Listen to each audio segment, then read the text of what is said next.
Destiny, domination, deceit. All will die. All will be mine. Twice slain, thrice born.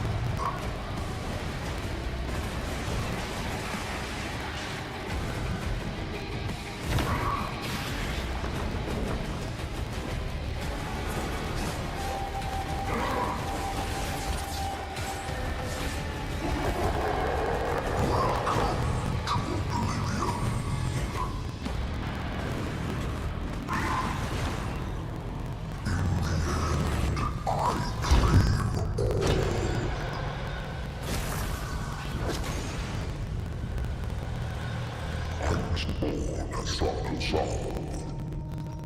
But now, I am Mordekaiser.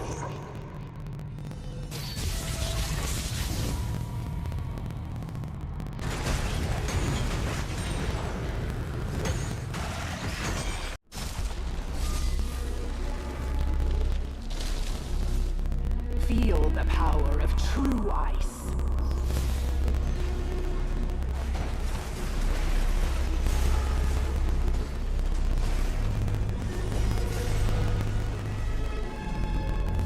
Surrender. My triumph is inevitable.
Close your eyes and let the code take you.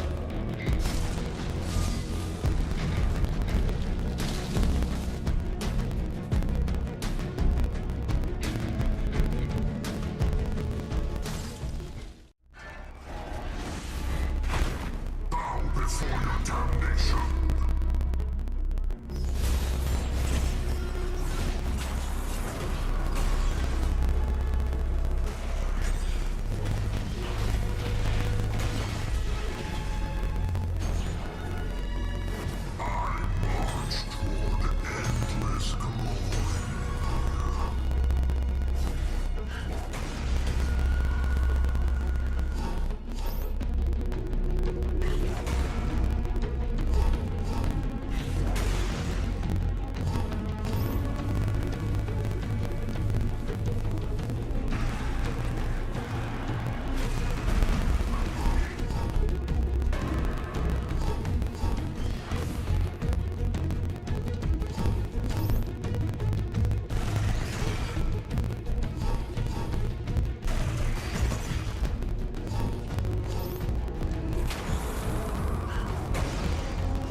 Twice slain, thrice born.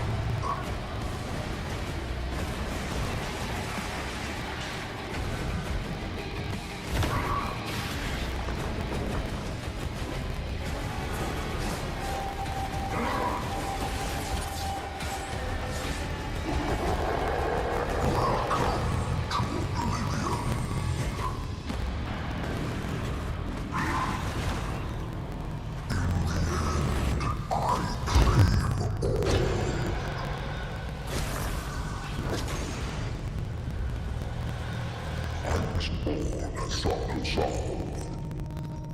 but now I am Mordekaiser.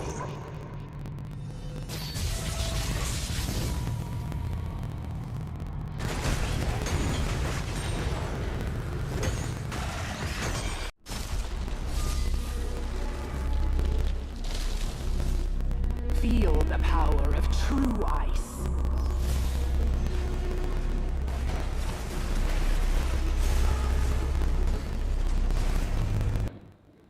Magandang hapon sa inyong lahat at welcome back to the Wild Rounds Pilipinas Open. Yes, dito naman tayo sa Pilipinas kaya invite nyo na lahat ng friends nyo na manood ngayon, i-share nyo na yung live stream at i-tag nyo na sila lahat. Tika dito. Supportahan nyo na at i-share nyo na. Punta-puntayin na ng mga tropa nyo dito kasi magsisimula na ang bakbakan natin, simula na ng playoffs at kami makakasama nyo ngayon on the hosting desk, me, Giyang, and with Infinity. Yeah, it's been a wild ride. It's been a couple of wild rounds na nakita natin past 2 weeks. Nagkaroon tayo ng qualifiers, nagkaroon tayo ng LCQ, and now we're here. Matinding bakbakan ang nakita natin. Naglaban na nga yung mga ibang teams natin nung seeding pa lang. Kasi yung last chance qualifier, sobrang brutal. Pero isang team lang yung nakaabot at nakasama sa top 8 teams natin, which is Monkey Business. At sila pa nga ang unang series natin ngayon. Oo, isabak ka agad sa bakbakan today for the playoffs. And ang makakalaban nila, isa sa pinakamalakas dito sa Wild Rounds Oo, Pilipinas. 2-0 ngayon simula nila eh. Nung seeding na best of 3. 2-0 nakuha nila against Skida, SSE. They have been really strong. And mukhang nung nakita natin sila no live nila, parang hindi pa nila pinapakita yung buong lakas talaga nila. Patikim pa lang eh. May hidden power pa sila Hidden pwedeng power. palikita dito today sa Wild Rounds Pilipinas. And nasabi mo nga, SSE versus Monkey Business that we have for our very first series today at may isa pa mamaya pagkatapos. So marami ang pwedeng abangan dito ng mga viewers at ang community natin sa Wild Rounds Pilipinas at the start of our playoffs. Ang lupit nga ng mga banata na nakita natin sa comment section nung seeding, nung last chance qualifier. Hanggang ngayon, hinahanap pa rin namin si Tonton eh. Nahanap namin si Tonton eh. Pero hindi pa. Nainis na nga si Waters. Bakit daw binaban minsan eh. Baka makita natin ulit dito sa series natin. And correction lang din nga pala yung sa kanina.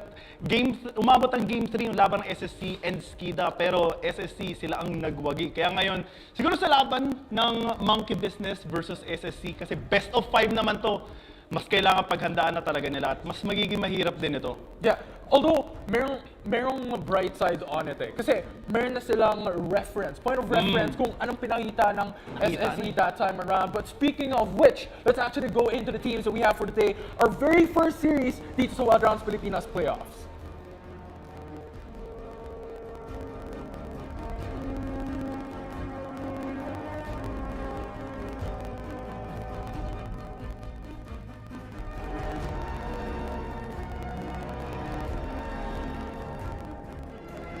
I mean, si Kylie nga eh. Hidden meta natin dito eh, na talagang nagbibigay buhay sa buong team na yun. And Monkey Business, they grinded through the last chance qualifiers and made sure that this team is gonna be the one to actually go towards the top. Yeah, and napakainit ng magiging pressure for the side of Monkey Business. I think we were able to actually put a foundation kung anong pwedeng i-expect this time around for our very first series. SSE first seed ng Open Qualifiers 1 and itong Monkey Business tatlo ang naging chance nila na makapasok dito sa playoffs. Qualifier 1, Qualifier 3, and then the LCQ. And I think that just shows yung perseverance na pwede na lang ipakita this time around here in the playoffs that could be a huge benefit for them fighting SSE Kasi today. sobrang hirap papasok dito. Yung isang team nga, di ba? Yung matagal na natin pinag-uusapan din, dati pa lang, yung testing the waters, unfortunately, hindi sila nakaabot ngayon, team nila Rebenge. Pero okay lang. Nakikipagbanata naman sila dun sa international stage ngayon. Kanina nga, kung sigurado ako, updated din kayo dyan. Kanina sa live stream, 2-0 na kaagad sila. Easy peasy yung mga laban nila. Kaya kumbaga ngayon parang chillings na lang sila eh.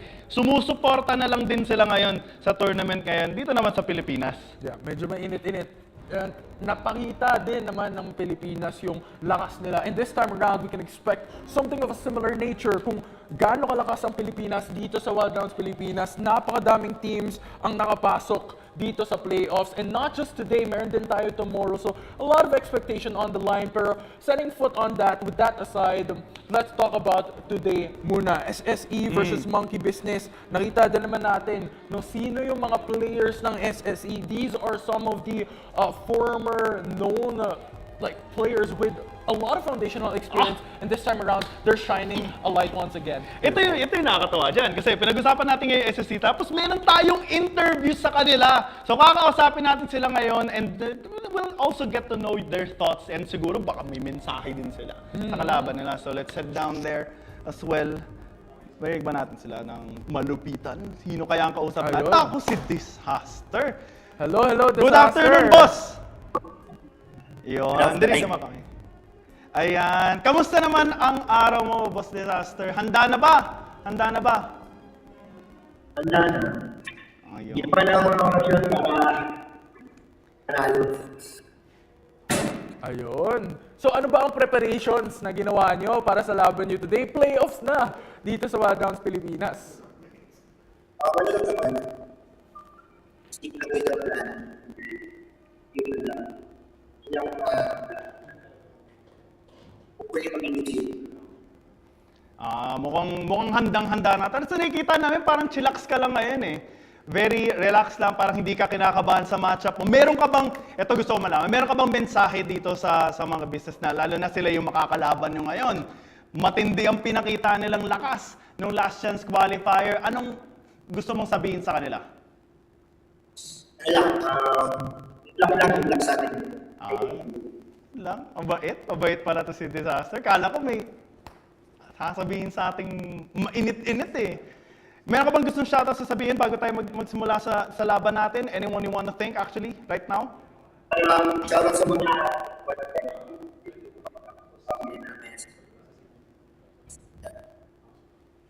Okay, mukhang handa na ang Team SSE for very first series of the day up against Monkey Business, no? At nakita din naman natin kung gaano ka-confident and preparations na hinanda ni Disaster and his team come right through. So thank you very much, Disaster, for that quick interview. And of course, let us go sa isa na namang segment na pinaka-inaabangan ng community natin this time around. Ito yung madalas nang hiningi dati pa. At ngayon talagang matutuwa kayo sa ipapakita namin ngayon kasi meron tayong mga paldolicious ngayon, paldolicious. Kumbaga, maraming matutuwa sa ipapakita natin ngayon. Kasi meron tayong raffle segment. Sipin mo yun, nanood ka na lang, sumuporta ka na lang sa isang tournament, biglang, panalo ka talaga. Oo. So tingnan natin kung sino ang pwedeng manalo this time around ng 5,000 wild course. 5,000? Napakadami yan. Grabe naman. Baka pwede naman pahingi din yan ha, guys. Kung manalo kayo, message nyo lang ako. Sali na kayo dyan sa raffle na yan. And papakita naman namin sa inyo yung mechanics, of course, on how to actually get the 5,000 wild course. Dami mo mabibigay dyan. Sobrang daming skin na kaagad. Lalo na merong mga malulupit na scene. Actually, yung sa Aurelion Sol, halos kinumpleto ko din. Nahatig ako eh. Tama. And napakadami pang pwedeng lumabas. At yun na nga, ang raffle giveaway natin today, 5,000 wild course. So abangan yan mamaya at ano ang mechanics for that giveaway. Pero nakita natin kanina ang interview with Disaster from Team SSE. Pakinggan naman natin ang kanilang makakalaban today, ang Team Monkey Business in just a few. Monkey Business. Ito, nakaka-excite to Infinity. Kasi yun nga, ito lang binagit natin kanina, matindi yung dinaanan nila. Going through last chance qualifiers, always so nerve-wracking compared to the initial qualifiers. Kasi nagkaroon tayo ng 3 qualifying weeks rather dito para sa wild rounds natin, di ba? Pero sila kumbaga huli na ang huling chance na eh. Kung hindi ka manalo doon, tanggal ka na talaga. Aantay ka na lang sa next event and walang gustong mapunta sa sitwasyon na hindi ka na makakaabot, hindi ka makaka-qualify. Mga ka-business, they had a gruesome time and yung pinaka-last pa nga na nakalaban nila is yung TTW. They 2-0 them actually. And sobrang tindi nung, well, alam naman natin yung lakas ni Peyton doon sa mga nag-MVP at some point. And we also have some recaps here on playoffs. So we're gonna be showing you guys SSC's road to playoffs. They took down Skida in a 2-1 fashion. Yeah, I mean, first seed in the Open Qualifier 1, just straight out of the gate here, biting every single team dito sa Wild Rounds Pilipinas. And really, one of the strongest team that we have right now in the playoffs. Ayan, sila Tonte, Nymeria, sila Acker, sila Tactical, Disaster, and si Kylie. Nakita din naman natin yung performance nila in the past week. So abangan natin kung paano nila makakalaban ang Team Monkey Business here for our very first series of this match. And onting reminder lang guys sa mga hindi nakakilala kay Nymeria, siya din si Kani dati. Yun, gusto ko lang banggitin ulit kasi syempre sobrang lakas ito sa jungle. And dun sa laban nga nila against Skida, he had the MVP twice.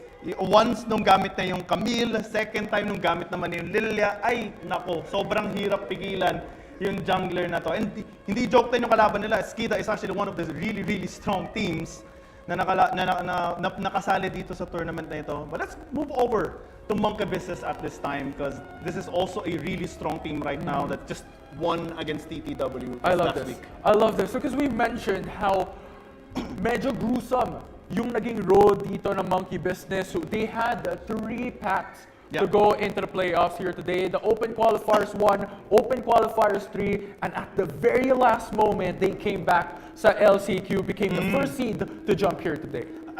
And as a reminder as well, Peyton, one of the strongholds of this team as well, received the MVP twice as well in both of their games and their last match. That guy just spammed Jarvan all the way. Siguro, isa to sa mga tinitingnan ngayon Infinity ng SSE na baka, Peyton, puro engaged champions ang ginagamit niya.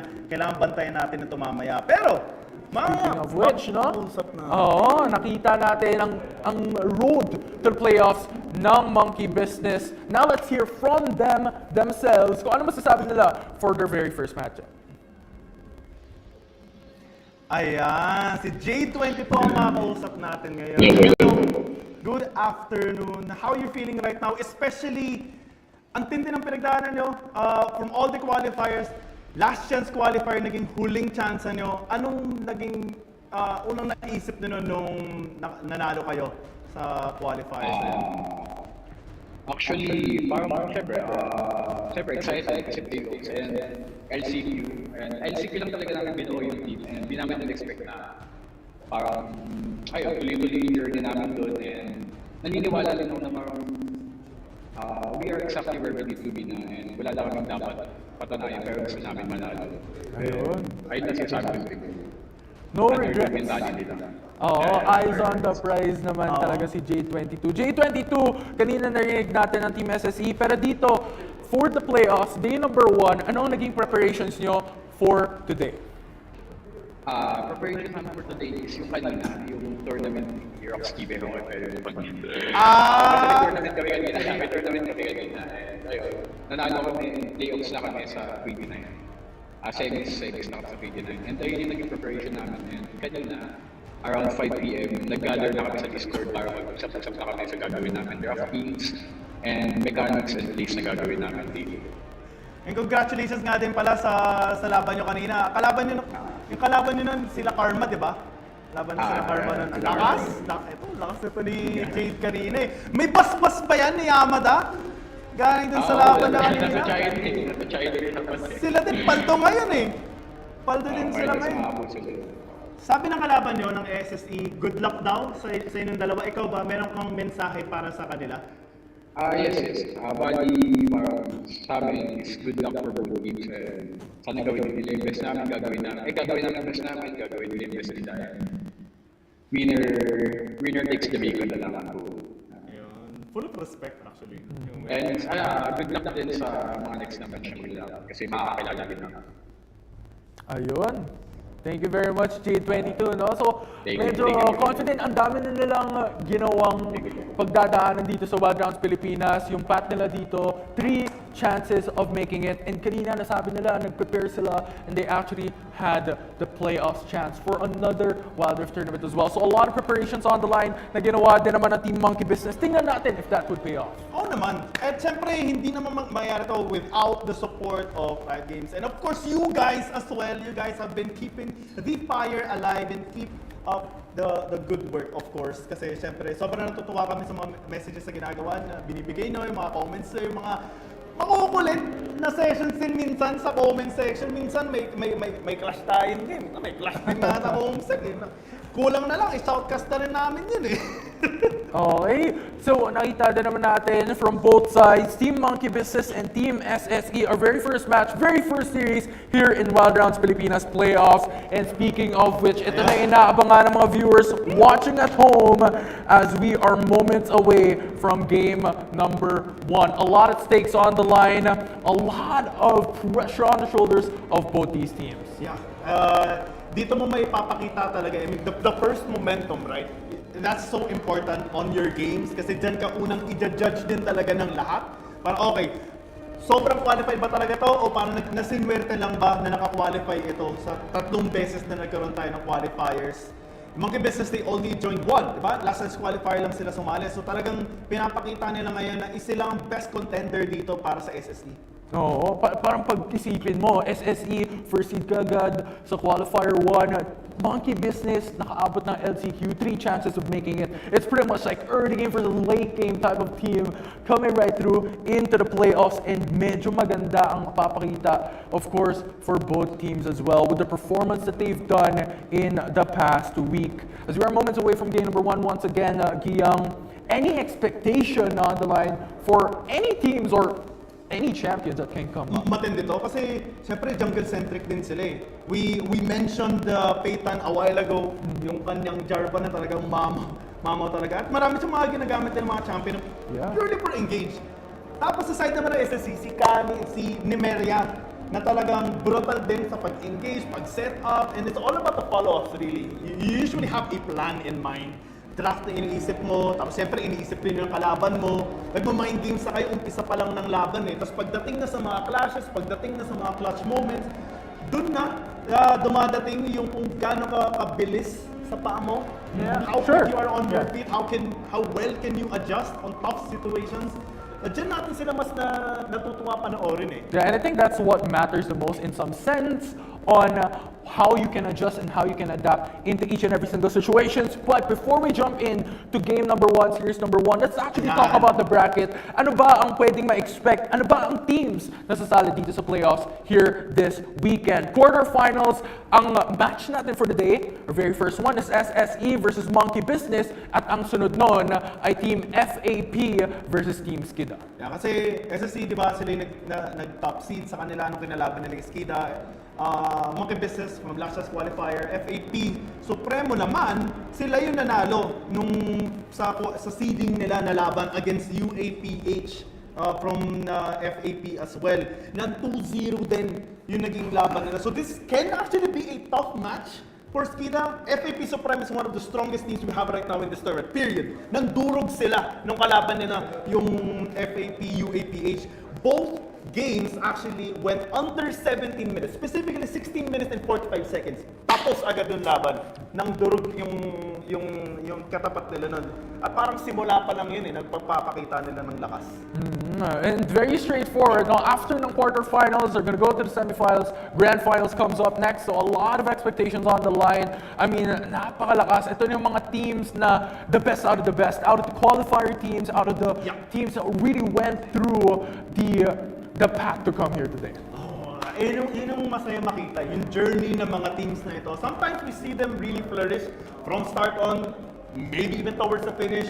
Some teams stumble muna sa umpisa, medyo nahihirapan, trying to find their groove, and eventually polishes their movement, tapos biglang, ayun na, solid na. May ibang teams din, unfortunately, na nakita natin na tuloy-tuloy na yung pagbagsak nila. Pero okay lang yun, you can always bounce back. There's always gonna be some nice things to do. Yeah, for sure. And one of the interesting part na nakikita natin dito sa mga teams na nakapag-qualify here today for the playoffs is dalawa ang team ng FAP. It's Team FAP Supremo and Team FAP UAPH. Nasabi mo kanina, UAPH really strong overall, jungle-centric type of teams as well.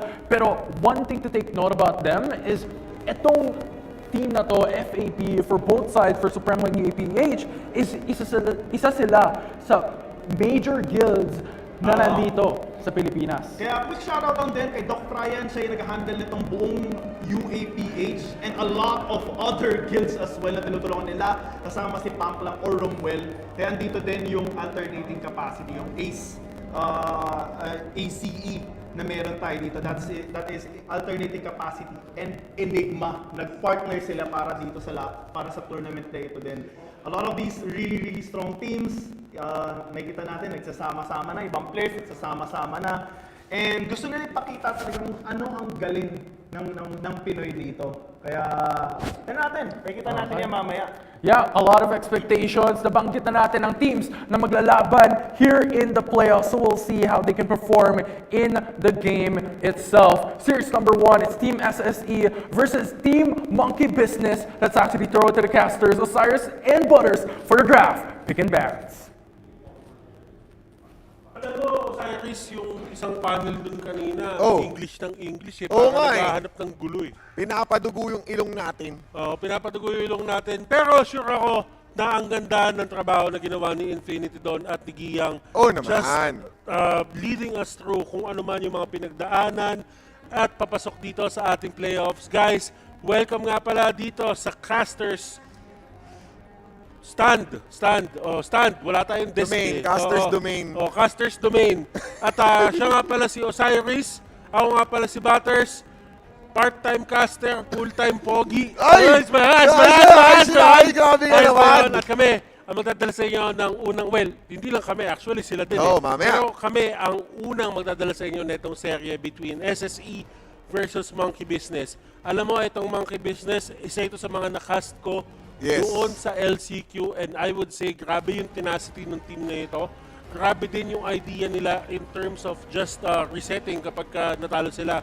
Alam ko merong isang game doon na naganap na natalo sila ng game number 1 but they were able to get a reverse sweep. Itatandaan natin na at times yun yung kailangan mo para makabawi or para manalo sa mga ganitong klaseng tournament. And I think yun din yung sinasabi ng ating dalawang host, no, na si Peyton, na isa nga sa nag-set ang tempo nila, yung pagiging aggressive jungler niya, and was it really best game nung kanilang unang series, nung qualifiers. Pero yung pag-bounce back nila, may kita mong napaka-apparent yung kanyang mga plays, kung paano siya mag-roam sa map, yung aggressive setup niya with J4. So, isa na naman sa dapat abangan. Kaso, itong team kasi na to, yung SSE naman, ito yung mga ng 2-0 ng Skid eh. Alam mo, Osiris, ang dami pang pwedeng pag-usapan eh. Pero I think right now, it's time to throw it sa ating draft. Ayun. Kitang-kita natin dito, Vi, Sivir, at si Bambi. Ay! Si Bambi. Si Lilia. Si Lilia yan, si Lilia. Si Bambi yan. Bambi tawag ko. Oo, si Bambi naman talaga yun eh. Wala talaga pangalan na Nagsisimula pa lang tayo, Butters. Nagsisimula pa lang tayo. Akali na ninja. Getting banned onto the side of Monkey Business. They do not want that early aggressive style of play. Kung isipin mo, yung Vi ayaw nila, yung Akali ayaw nila. They just probably want to take it to the mid-game, just scale for a bit, tapos magkaroon sila ng systematic textbook approach into just securing yung mga objectives dito laban sa side ng SSE. Meanwhile, onto the side of SSE, nag-ban sila ng Nautilus. Yeah, ayun nila ng mga lockdown. Nakita pa lang natin from that Vi, Nautilus followed by Camille. Ito yung mga single target na once na mahuli ka na, pwede ka na nilang i-burst, and syempre yung binibigay nga na extra utility na ng bilis ng severe. So talagang tinanggalan nila yun. Ngayon, Gragas, isa sa mga flex pick, pwede maging support, pwede maging jungle, pwede maging top, at napakarami, no? You'll find it around sa ating mapa, pero J4, ito yung ine-expect natin. Again, Peyton, sa kanyang J4, masyadong mabilis yung, yung tempo niya pag nagsimula. Oo, at kita natin yung capabilities ng isang Peyton kapag nakagamit siya ng Jervan 4 nung LCQ. Meanwhile, on the other hand, ito talaga yung setup na ginagawa usually ng Monkey Business. They would go for possible top lane and jungler sa kanilang first pick. Tapos, sa second pick naman, ang gagawin nila, they would go for the Seri. Yeah. Itong ADC na to talagang mainit din sa kamay. Na-utilize din nila, lalo na kung nagra-run ka ng double ADC comp. Hindi pwedeng mawala ang isang Zeri, followed by either an Ezreal. Andun na isa dalawa yung pagiging slippery. So, pwedeng mapunta ngayon, kina-tactical, itong Zeri na pwede nilang ma-utilize. Sa Zeri, may a Lucian or a Corki. Pero ito na naman, ang tropang Tonton kasama si Mangi. Let's go! Ito na, kailangan mo si Mangi. Kapag nandyan si Mangi, andyan si Tonton. Ayan, si Tonton, Renekton ang napili. And, tingnan natin dito kung ano nga ba yung possible picks pa na pwede gawin. I think it would be safe to actually just go for a mid laner. Kasi may pakakaramdam ako na possible, yun na yung dalawang two bands na pwede pang gawin outside the Monkey Business. They would actually go for a Corki. Pero ang nakita naman natin sa Corki is definitely yung champion na ito, madalas talaga siyang nilalagay sa may mid lane. Parang walang in-between. Although sabihin natin na ADC siya, pero pag nilagay mo siya sa mid lane, iba yung impact sa game. Medyo apparent din naman talaga yung meta natin with double ADC. So, we are expecting a Corki, a Lucian na pwede nga may paglaban sa mga assassin mid laners. Eh dahil na wala yung Akali, mas may freedom sila from hovering sa Galio. Bigla tayo napunta sa zona. Another AoE na makikita natin dito sa side ng Monkey Business. You have also the sustain sa lane. Ang nakakatakot nga lang dito, syempre, andun pa rin si Tonton, nagagamitin ni Tontei. So, pwedeng, pwedeng, alam mo yun, Renek Tontei ito eh. Tontei! Baka! Si Kuya Yet, simula ko pa lang. Pero alam mo, ito lang yan eh. I feel like somewhat it is a